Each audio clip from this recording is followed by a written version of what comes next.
സൗദിയിൽ സ്വകാര്യ മേഖലയിൽ 20,000-ഓളം അക്കൗണ്ടിംഗ് തസ്തികകൾ സ്വദേശീവൽക്കരിക്കും. 2022ഓടെ പൂർത്തിയാകും വിധം ഘട്ടം ഘട്ടമായാണ് ഈ പദ്ധതി. അക്കൗണ്ടിംഗ് കമ്പനികളിലും ഓഫീസുകളിലുമായി രാജ്യത്ത് 1,70,000 വിദേശികൾ ജോലി ചെയ്യുന്നുണ്ടെന്നാണ് കണക്ക്. എന്നാൽ ഈ മേഖലയിൽ ആകെ ജോലി ചെയ്യുന്നത് 4,800ഓളം സൗദികൾ മാത്രമാണ്. 2022ഓടെ 20,000-ഓളം അക്കൗണ്ടിംഗ് തസ്തികകൾ സൗദിവൽക്കരിക്കാനാണ് പുതിയ നീക്കം. പ്രതിവർഷം 2,016 തൊഴിലുകൾ വീതം 4 വർഷം കൊണ്ട് 20,165 തസ്തികകളാണ് സൗദിവൽക്കരിക്കുക. ഇതിനാവശ്യമായ രീതിയിലുള്ള നിയമങ്ങൾ തൊഴിൽ സാമൂഹിക വികസന മന്ത്രാലയം പ്രഖ്യാപിക്കും.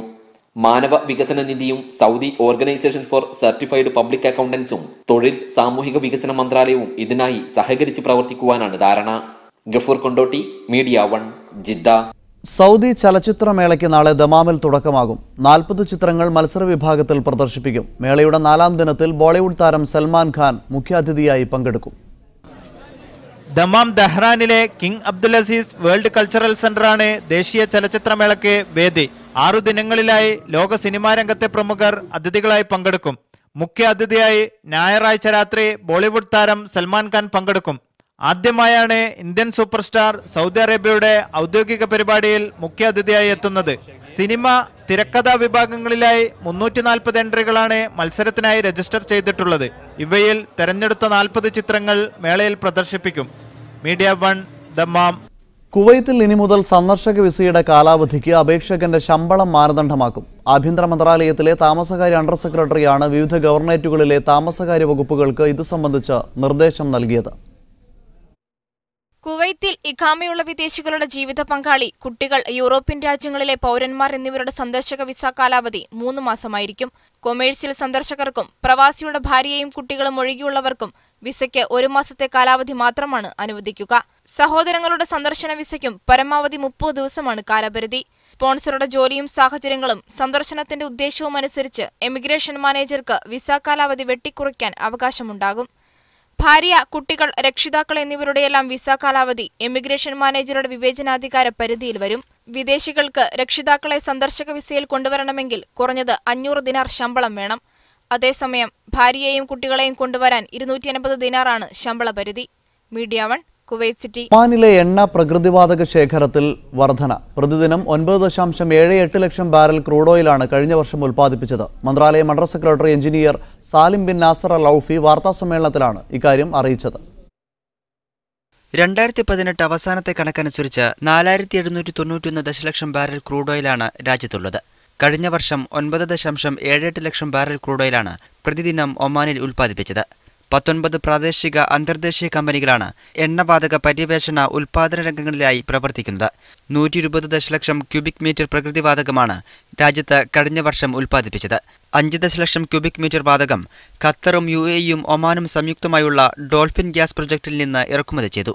എണ്ണ പ്രകൃതിവാതക മേഖലയിലെ മൊത്തം ചെലവ് 2017 $11.4 കോടി എന്നത് കഴിഞ്ഞ വർഷം $11.7 കോടി. Media 1, Muscat.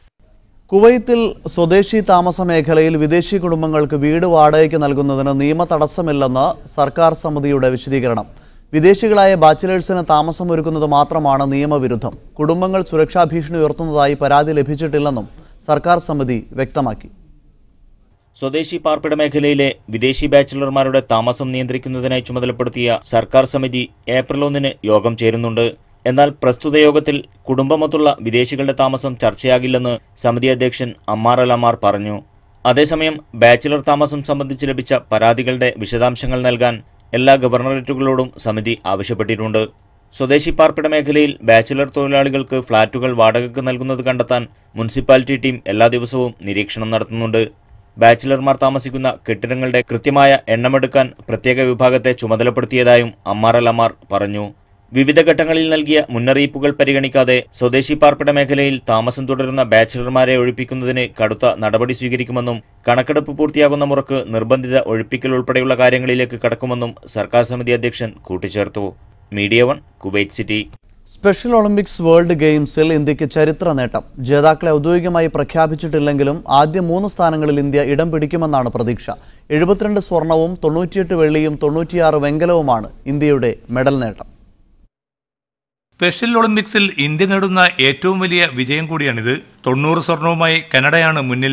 36 വെള്ളിയും 28 വെങ്കലവും ഉൾപ്പെടെ 155 കാനഡ ആകെ നേടിയത്. റഷ്യ 88 സ്വർണവും 51 വെള്ളിയും 33 വെങ്കലവും നേടി. അതേസമയം ഇന്ത്യക്ക് ആകെ 266 മെഡലുകൾ നേടാൻ സാധിച്ചു. UAE 61 സ്വർണവും 55 വെള്ളിയും 63 വെങ്കലവും ഉൾപ്പെടെ മൊത്തം 180 മെഡലുകൾ കരസ്ഥമാക്കി. USA, ബ്രിട്ടൻ, ചൈന തുടങ്ങിയവയാണ് മുൻനിരയിലുള്ള മറ്റു രാജ്യങ്ങൾ. ബുധനാഴ്ച നടന്ന മത്സരത്തിൽ ഹാൻഡ്ബോളിൽ ഇന്ത്യൻ പുരുഷ ടീം സ്വർണവും വനിതാ ടീം വെങ്കലവും കരസ്ഥമാക്കി. 4x100 മീറ്റർ റിലേയിൽ വെള്ളി, ബാഡ്മിന്റൺ ഡബിൾസിൽ സ്വർണം, സൈക്ലിംഗിൽ വെങ്കലം, വോളിബോളിൽ 2 വെള്ളി, വെങ്കലം തുടങ്ങിയ മെഡലുകളും ഇന്ത്യക്ക് നേടാൻ സാധിച്ചു. സ്പെഷ്യൽ ഒളിമ്പിക്സിൽ നിന്ന് കേരളത്തിന് 1.5 ഡസനിലേറെ മെഡലുകളാണ് നേടാൻ സാധിച്ചത്. അബുദാബിയിൽ തുടരുന്ന സ്പെഷ്യൽ ഒളിമ്പിക്സിന്റെ സമാപന ചടങ്ങ് നാളെ നടക്കും. Media 1 Abu Dhabi. Syrian president Bashar al അസദുമായി അടുത്ത ബന്ധമുള്ള സിറിയൻ വ്യാപാരി മാസിൻ അൽ തറാസിയെ കുവൈത്ത് പോലീസ് അറസ്റ്റ് ചെയ്തു. തിങ്കളാഴ്ച രാത്രി ഇദ്ദേഹത്തിന്റെ കുവൈത്തിലെ ഓഫീസിലെത്തിയാണ് പോലീസ് അറസ്റ്റ് രേഖപ്പെടുത്തിയത്. ഓഫീസ് സെക്രട്ടറി ഉൾപ്പെടെ 3 ജീവനക്കാരെയും അറസ്റ്റ് ചെയ്തിട്ടുണ്ട്. അറസ്റ്റിന്റെ കാരണം വ്യക്തമല്ലെന്ന് തറാസിയുടെ അഭിഭാഷകൻ പറഞ്ഞു. യൂറോപ്യൻ യൂണിയന്റെ കരിമ്പട്ടികയിലുള്ളയാളാണ് മാസിൻ അൽ തറാസി. കള്ളപ്പണം വെളുപ്പിച്ചതിനും അനുമതിയില്ലാതെ മാഗസിൻ പ്രസിദ്ധീകരിച്ചതിനുമാണ് അറസ്റ്റെന്ന് അൽ ഖബസ് ദിനപത്രം റിപ്പോർട്ട് ചെയ്തു. UAE ടെലികോം കമ്പനികൾ ഉപഭോക്താക്കളുമായി ഒപ്പിടുന്ന കരാറുകൾ റദ്ദാക്കുന്ന നടപടി എളുപ്പമാക്കി. 1 മാസത്തെ വാടക മാത്രമേ കരാറിൽ നിന്ന് പിന്മാറാൻ ഈടാക്കാവൂ എന്ന് UAE ടെലികോം റെഗുലേറ്ററി അതോറിറ്റി നിർദ്ദേശം നൽകി. എന്നാൽ നിലവിലെ കരാറുകൾക്ക് ഇളവ് ബാധകമാവില്ല. പോസ്റ്റ്പെയ്ഡ് മൊബൈൽ, ഇന്റർനെറ്റ് കണക്ഷൻ എന്നിവ നൽകുമ്പോൾ ടെലികോം കമ്പനികൾ ഉപഭോക്താക്കളുമായി 1-2 വർഷത്തെ കരാർ ഒപ്പിടും. അത്രയും കാലം കണക്ഷൻ റദ്ദാക്കില്ല എന്ന് ഉറപ്പു നൽകുന്നതാണ് ഈ കരാർ. ഇത് റദ്ദാക്കണമെങ്കിൽ കരാർ പ്രകാരം എത്ര മാസം ബാക്കിയുണ്ടോ അത്രയും മാസത്തെ വാടക തുക ഉപഭോക്താവ് അടയ്ക്കണം. ഉദാഹരണത്തിന് 100 ദിർഹം വാടകയുള്ള കണക്ഷന് 1 വർഷത്തെ കരാർ ബാക്കിയുണ്ടെങ്കിൽ 1200 ദിർഹം അടയ്ക്കണമായിരുന്നു. ഈ വ്യവസ്ഥയാണ് 1 മാസത്തെ വാടക മാത്രം ഈടാക്കിയാൽ മതിയെന്ന നിർദ്ദേശത്തോടെ എളുപ്പമായത്. അതേസമയം നിലവിലുള്ള കരാറുകൾക്ക് ഈ ഇളവ് ബാധകമല്ല എന്നാണ് TRA നൽകുന്ന വിശദീകരണം. പുതുതായി നിലവിൽ വരുന്ന കരാറുകൾക്ക് മാത്രമായിരിക്കും ഇളവ്. എന്നുമുതൽ നിർദ്ദേശം നടപ്പാകുമെന്നതും TRA വ്യക്തമാക്കിയിട്ടില്ല. എന്നാൽ ഉപഭോക്താക്കളിൽ നിന്ന് ലഭിച്ച പ്രതികരണങ്ങളുടെ അടിസ്ഥാനത്തിലാണ് തീരുമാനമെന്ന് ടെലികോം റെഗുലേറ്ററി അതോറിറ്റി വാർത്താക്കുറിപ്പിൽ പറഞ്ഞു. Media 1 Abu Dhabi. ലോക സന്തോഷ ദിനത്തിൽ ഉപയോക്താക്കളിൽ ആഹ്ലാദം നിറയ്ക്കാൻ ദുബൈ എമിഗ്രേഷൻ വക വിവിധ പരിപാടികൾ അരങ്ങേറി. വിസ സേവനങ്ങളുമായി ബന്ധപ്പെട്ട് ആളുകളുടെ പ്രതികരണം ചോദിച്ചറിയാൻ ഉന്നത ഉദ്യോഗസ്ഥർ തന്നെ രംഗത്ത് വരികയായിരുന്നു. ദുബൈ എമിഗ്രേഷൻ മേധാവി മേജർ ജനറൽ മുഹമ്മദ് അഹമ്മദ് അൽ മറിയും ഉപമേധാവി മേജർ ജനറൽ ഉബൈദ് ബിൻ സുറൂറുമാണ് ജീവനക്കാർക്കൊപ്പം ഉപയോക്താക്കളുമായി ഫോണിൽ സംസാരിച്ചത്. അമർ ക്ലയൻസ് ഹാപ്പിനെസ് ഡിപ്പാർട്ട്മെന്റിൽ നിന്നായിരുന്നു ഉപയോക്താക്കളെ തേടി അപ്രതീക്ഷിത ഫോൺ കോളുകൾ ചെന്നെത്തിയത്. സാങ്കേതിക കുരുക്കുകളില്ലാതെ വിസ അപേക്ഷകളിൽ അടിയന്തര നടപടി ഉറപ്പാക്കാൻ ദുബൈ എമിഗ്രേഷൻ വിഭാഗം വിവിധ നടപടികളാണ് സമീപകാലത്ത് കൈക്കൊണ്ടത്. അതിന്റെ വിജയം ഉറപ്പാക്കാൻ കൂടിയായിരുന്നു ഉപയോക്താക്കളുമായുള്ള ഈ ടെലിഫോൺ സംഭാഷണം. ദിനാചരണ ഭാഗമായി ദുബൈ രാജ്യാന്തര വിമാനത്താവളത്തിലും വകുപ്പിന്റെ വിവിധ കസ്റ്റമർ സെന്ററുകളിലും വൈവിധ്യമാർന്ന പരിപാടികളാണ് സംഘടിപ്പിച്ചത്. ഹാപ്പിനെസ് സന്ദേശ കാർഡും മധുരപലഹാരങ്ങളും സമ്മാനങ്ങളും നൽകിയാണ് വകുപ്പ് യാത്രക്കാരെ ദുബൈ വിമാനത്താവളത്തിൽ സ്വീകരിച്ചതും. പാസ്പോർട്ട് ചെക്കിംഗ് കൗണ്ടറുകളിൽ സന്തോഷമുദ്രകളും പ്രത്യേകമായി പതിച്ചിരുന്നു. ഈ മാസം 28 വരെ നീണ്ടു നിൽക്കുന്ന ഹാപ്പിനെസ് കാർണിവലും എമിഗ്രേഷൻ വിഭാഗം ഒരുക്കിയിട്ടുണ്ട്. Media 1 Dubai. ന്യൂസിലാൻഡിലെ മസ്ജിദ് ആക്രമണത്തെ പ്രകീർത്തിച്ച് ഫേസ്ബുക്കിൽ പോസ്റ്റിട്ട പ്രവാസിക്ക് UAEയിൽ ജോലി നഷ്ടമായി. പ്രമുഖ സ്ഥാപനത്തിൽ സെക്യൂരിറ്റി ഓഫീസറായ ഇയാളെ കമ്പനി ജോലിയിൽ നിന്ന് പുറത്താക്കിയതിന് പുറമെ തുടർ നടപടികൾക്കായി UAE അധികൃതർക്ക് കൈമാറി. പ്രമുഖ സെക്യൂരിറ്റി സ്ഥാപനമായ ട്രാൻസ്ഗാർഡാണ് ന്യൂസിലൻഡ് മസ്ജിദിൽ നടന്ന കൂട്ടക്കൊലയെ പ്രകീർത്തിച്ച ജീവനക്കാരനെതിരെ നടപടിയെടുത്തത്. വ്യാജ പേരിലുള്ള പ്രൊഫൈലിൽ കൊലപാതകങ്ങളെ ന്യായീകരിക്കുക മാത്രമല്ല മുഴുവൻ മസ്ജിദുകളും സമാനമായ രീതിയിൽ ആക്രമിക്കണമെന്നും ഇയാൾ ഫേസ്ബുക്കിലൂടെ ആഹ്വാനം ചെയ്തിരുന്നു. പോസ്റ്റ് വിവാദമായതോടെ കമ്പനി ഇയാൾക്കെതിരെ ആഭ്യന്തര അന്വേഷണം ആരംഭിച്ചു. പ്രൊഫൈലിന്റെ ഉടമയെ കണ്ടെത്തി. സെക്യൂരിറ്റി ഉദ്യോഗസ്ഥൻ എന്ന നിലയിലുള്ള ഇയാളുടെ മുഴുവൻ രേഖകളും തിരിച്ചുവാങ്ങി. ജോലിയിൽ നിന്ന് പുറത്താക്കി. നിയമ നടപടികൾക്കായി ജീവനക്കാരനെ കമ്പനി UAE അധികൃതർക്ക് കൈമാറിയിട്ടുണ്ട്. സാമൂഹിക മാധ്യമങ്ങളിൽ പ്രകോപനപരമായ പോസ്റ്റിടുന്നത് UAEയിൽ കനത്ത ശിക്ഷ ലഭിക്കുന്ന കുറ്റമാണ്. Media 1 Dubai. ബഹ്റൈനിൽ വീട്ടുജോലിക്കാരുടെ work permit labour market regulatory authority വഴി അനുവദിക്കുന്ന സമ്പ്രദായം നിലവിൽ വന്നു. അംഗീകൃത റിക്രൂട്ടിംഗ് ഏജൻസികൾ വഴി ലഭിക്കുന്ന അപേക്ഷകളിലാണ് ആദ്യഘട്ടത്തിൽ പെർമിറ്റ് അനുവദിക്കുക. ഗാർഹിക രംഗത്ത് ജോലി ചെയ്യുന്നവരുടെ തൊഴിൽ പ്രശ്നങ്ങൾ പരിഹരിക്കുവാനുള്ള പരിഷ്കാരങ്ങളുടെ ഭാഗമായാണ് LMRA വഴി വീട്ടുജോലിക്കാർക്ക് വർക്ക് പെർമിറ്റ് അനുവദിച്ചു തുടങ്ങിയത്. ഇതുവരെ nationality, passport and residence affairs നേരിട്ടാണ് വീട്ടുജോലിക്കാർക്കുള്ള വിസ അനുവദിച്ചിരുന്നത്. നിലവിലെ ഫീസ് ഘടനയിൽ മാറ്റം വരുത്താതെ തൊഴിലാളികളുടെയും തൊഴിലുടമകളുടെയും അവകാശങ്ങൾ സംരക്ഷിക്കുന്ന രീതിയിലാണ് പുതിയ സംവിധാനം. വീട്ടുജോലിക്കാരുടെ അവകാശങ്ങളും ജോലിയുടെ സ്വഭാവവും കൃത്യമായി നിർവചിക്കുന്ന രീതിയിൽ തൊഴിൽ കരാറും തയ്യാറാക്കിയിട്ടുണ്ട്. ബഹ്റൈനിലേക്ക് വരുന്നതിന് മുമ്പ് തന്നെ ഈ കരാർ തൊഴിലാളികൾ ഒപ്പിടണമെന്നും വർക്ക് പെർമിറ്റിനുള്ള അപേക്ഷ പുതിയ ഓൺലൈൻ പോർട്ടൽ വഴി സമർപ്പിക്കണമെന്നുമാണ് പുതിയ നിയമം അനുശാസിക്കുന്നത്.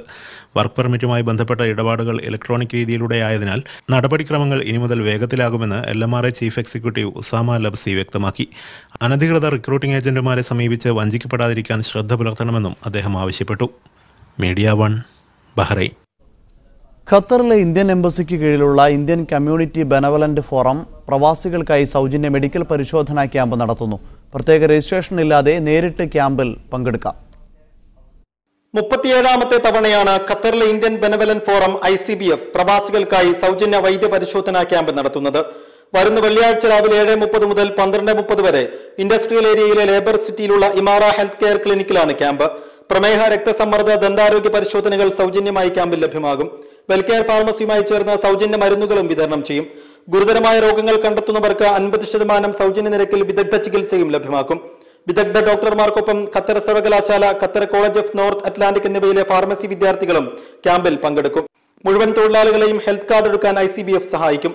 ഏപ്രിൽ 6-ന് മോഡേൺ ഇന്ത്യൻ സ്കൂളിൽ വെച്ച് ICBF ദിനാഘോഷവും മെയ് 3-ന് ഏഷ്യൻ ടൗണിൽ വെച്ച് തൊഴിലാളി ദിനാഘോഷവും സംഘടിപ്പിക്കുമെന്നും പ്രസിഡന്റ് PN ബാബുരാജൻ പറഞ്ഞു. സഹഭാരവാഹികളായ Mahesh Gowda, Santhosh Pillai, Subrahmanya Hebbagalu, Uttara Karnataka Balaga president Shashidhar Hebbal, Muhammad Farooq, Imara clinic CEO Abdul Hakeem തുടങ്ങിയവരും വാർത്താ സമ്മേളനത്തിൽ പങ്കെടുത്തു. Media 1 Doha. ബഹ്റൈനിലെത്തുന്ന മറ്റ് GCC രാജ്യങ്ങളിലെ പൗരന്മാർക്കും ഗതാഗത നിയമങ്ങൾ ബാധകമാണെന്നും സന്ദർശനത്തിന് വരുന്നവരും റോഡ് സുരക്ഷ പാലിക്കേണ്ടതുണ്ടെന്നും അധികൃതർ അറിയിച്ചു. സ്വന്തം വാഹനങ്ങളിൽ സൗദി കോസ്വേ വഴി രാജ്യത്തെത്തുന്ന GCC പൗരന്മാർക്കാണ് മുന്നറിയിപ്പ്. അമിത വേഗതയിൽ വാഹനമോടിച്ച 2 ഗൾഫ് പൗരന്മാരെ കഴിഞ്ഞ ദിവസം ഗതാഗത കോടതി 1 മാസം തടവിന് ശിക്ഷിച്ച പശ്ചാത്തലത്തിലാണ് അധികൃതരുടെ ഈ മുന്നറിയിപ്പ്. ഖത്തറിൽ സ്വദേശികളല്ലാത്തവർക്ക് ഉടമസ്ഥാവകാശം സ്വന്തമാക്കാൻ കഴിയുന്ന സ്ഥലങ്ങളും മേഖലകളും പ്രഖ്യാപിച്ചു. 99 വർഷത്തേക്ക് കൈവശം വെച്ച് ഉപയോഗിക്കാനുള്ള അനുവാദം നൽകുന്ന 16 മേഖലകളും പ്രഖ്യാപിച്ചു. പ്രവാസികൾക്ക് ഖത്തറിൽ ഭൂമി വാങ്ങാവുന്ന മേഖലകൾ വിജ്ഞാപനം ചെയ്യുന്ന കരട് പ്രമേയത്തിന് കഴിഞ്ഞയാഴ്ച മന്ത്രിസഭ അംഗീകാരം നൽകിയിരുന്നു. നീതിന്യായ മന്ത്രിയും ക്യാബിനറ്റ് കാര്യ ആക്ടിംഗ് മന്ത്രിയുമായ ഡോക്ടർ ഇസാ ബിൻ സാദൽ ജഫാലി അൽ നുഐമിയാണ് ഖത്തറിൽ പ്രവാസികൾക്ക് ഉടമസ്ഥാവകാശം സ്വന്തമാക്കാൻ അനുമതിയുള്ള സ്ഥലങ്ങളുടെ വിശദാംശങ്ങൾ വെളിപ്പെടുത്തിയത്. ഖത്തൈഫിയയിലെ West Bay area, Pearl area, Al Khor resort, Al Qasr area, Al Dafna, Onaiza, Al Waseel, Kharaij, Jabal Thailab, Rawdat Al Jahhaniya എന്നിവിടങ്ങളിലാണ് വിദേശികൾക്ക് വസ്തുക്കളിൽ ഉടമസ്ഥാവകാശം സ്വന്തമാക്കാനാവുക.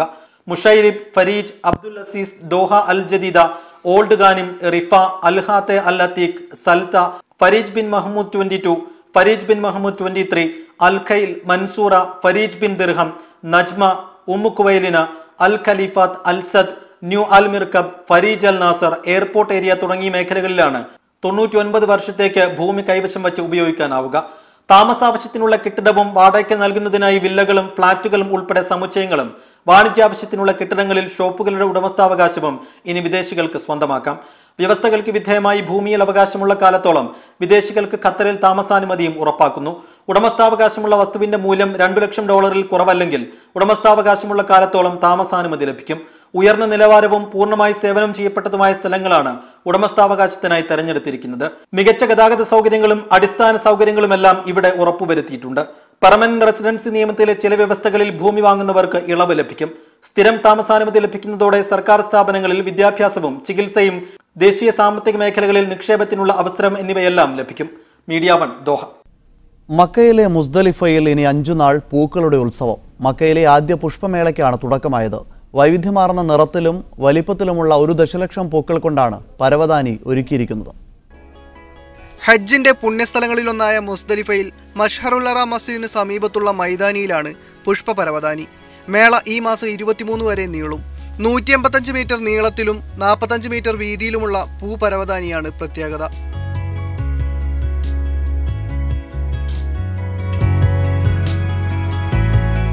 സൗദിയുടെ സാംസ്കാരിക തനിമ വിളിച്ചോതുന്ന കലാപരിപാടികൾ എല്ലാ ദിവസവും രാത്രി മേളനഗരിയിൽ നടക്കും. വൈകുന്നേരം 4 മുതൽ 10 വരെ സന്ദർശകർക്ക് സൗജന്യമായി മേള കാണാം.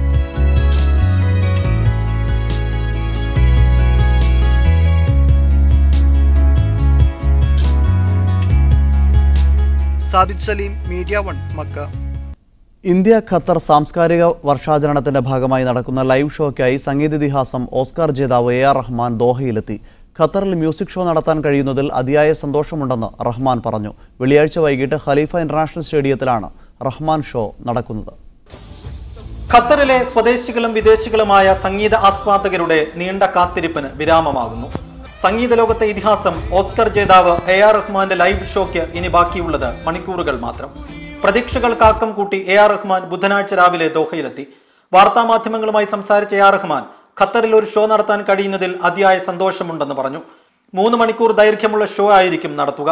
ഭാവി പരിപാടികളെക്കുറിച്ചുള്ള ചോദ്യത്തിന് അത്തരം കാര്യങ്ങളെ ഗൗരവമായി കാണുന്നില്ലെന്നും റഹ്മാൻ മറുപടി നൽകി. Katara studio CEO Hussain Fakhri, Lulu hypermarket director Muhammad Althaf, Doha bank CEO doctor R Seetharaman എന്നിവരും വാർത്താ സമ്മേളനത്തിൽ പങ്കെടുത്തു. ഇന്ത്യ ഖത്തർ സാംസ്കാരിക വർഷത്തിന്റെ ഭാഗമായി ഖത്താറ സ്റ്റുഡിയോസ് ആണ് ഷോ സംഘടിപ്പിക്കുന്നത്. 2022 ഫിഫ ലോകകപ്പിനായി സജ്ജമാക്കിയ ഖലീഫ രാജ്യാന്തര സ്റ്റേഡിയത്തിൽ വെള്ളിയാഴ്ച വൈകുന്നേരം 7 മുതലാണ് പരിപാടി. 80ഓളം കലാകാരന്മാർ അണിനിരക്കുന്ന ട്രൂപ്പിനൊപ്പമാണ് റഹ്മാൻ പരിപാടി നടത്തുക. 35,000 കാണികൾ പങ്കെടുക്കും. ഈ ഇനത്തിൽ ഖത്തറിൽ നടക്കുന്ന ഏറ്റവും വലിയ സംഗീത പരിപാടിയാണിത്. Media 1, Doha. കോഴിക്കോട് ജില്ലാ അസോസിയേഷൻ കുവൈത്ത് സംഘടിപ്പിക്കുന്ന കോഴിക്കോട് ഫെസ്റ്റ് വെള്ളിയാഴ്ച നടക്കും. അബ്ബാസിയ ഇന്ത്യൻ ഇന്റഗ്രേറ്റ് സ്കൂളിൽ വൈകുന്നേരം 5 മുതൽ രാത്രി 11 വരെയാണ് പരിപാടി. കുവൈത്തി ബ്ലോഗർ മറിയം അൽ കബന്തി ഉദ്ഘാടനം ചെയ്യുമെന്ന് ഭാരവാഹികൾ വാർത്താസമ്മേളനത്തിൽ അറിയിച്ചു. കുവൈത്ത് KMCCയുടെ തൃക്കരിപ്പൂർ മണ്ഡലം കമ്മിറ്റി സംഘടിപ്പിക്കുന്ന തൃക്കരിപ്പൂർ ഫെസ്റ്റ് വെള്ളിയാഴ്ച നടക്കും. അബ്ബാസിയ നോട്ടിംഗ്ഹാം സ്കൂളിൽ നടക്കുന്ന പരിപാടിയിൽ ലീഗ് കാസർഗോഡ് ജില്ലാ പ്രസിഡന്റ് MC ഖമറുദ്ദീൻ, ജില്ലാ പഞ്ചായത്ത് പ്രസിഡന്റ് AGC ബഷീർ തുടങ്ങിയവർ പങ്കെടുക്കും. കലാപരിപാടികളും നടക്കുമെന്ന് സംഘാടകർ വാർത്താസമ്മേളനത്തിൽ അറിയിച്ചു. യുവ കലാസാഹിതി ഷാർജ ഏർപ്പെടുത്തിയ CK ചന്ദ്രപ്പൻ സ്മൃതി പുരസ്കാരം പ്രഖ്യാപിച്ചു. മാധ്യമപ്രവർത്തകനും ചിത്രകാരനുമായ രാമചന്ദ്ര ബാബുവിനാണ് പുരസ്കാരം. ഷാബു കിളിത്തട്ടിൽ ചെയർമാനായ 5-അംഗ ജൂറിയാണ് ജേതാവിന് പ്രഖ്യാപിച്ചത്. വെള്ളിയാഴ്ച വൈകിട്ട് 6 മണിക്ക് ഷാർജ ഇന്ത്യൻ അസോസിയേഷൻ കോൺഫറൻസ് ഹാളിൽ വയലാർ ശരത്ചന്ദ്ര വർമ്മ പുരസ്കാരം സമ്മാനിക്കും. ഒമാനിലെ സുഹാറിൽ ബംഗ്ലാദേശ് സ്വദേശിനി കൊല്ലപ്പെട്ടു. സംഭവവുമായി ബന്ധപ്പെട്ട് ബംഗ്ലാദേശ് സ്വദേശിയായ ഭർത്താവ് പിടിയിലായി. ഇരുവരും ചേർന്ന് ലേബർ സപ്ലൈ ഓഫീസ് നടത്തിവരികയായിരുന്നു. ചൊവ്വാഴ്ച രാത്രി ബാത്തിന ഗവർണറേറ്റിൽ ഇന്ത്യൻ വംശജ കൊല്ലപ്പെട്ടതായി റോയൽ ഒമാൻ പോലീസും സ്ഥിരീകരിച്ചിട്ടുണ്ട്.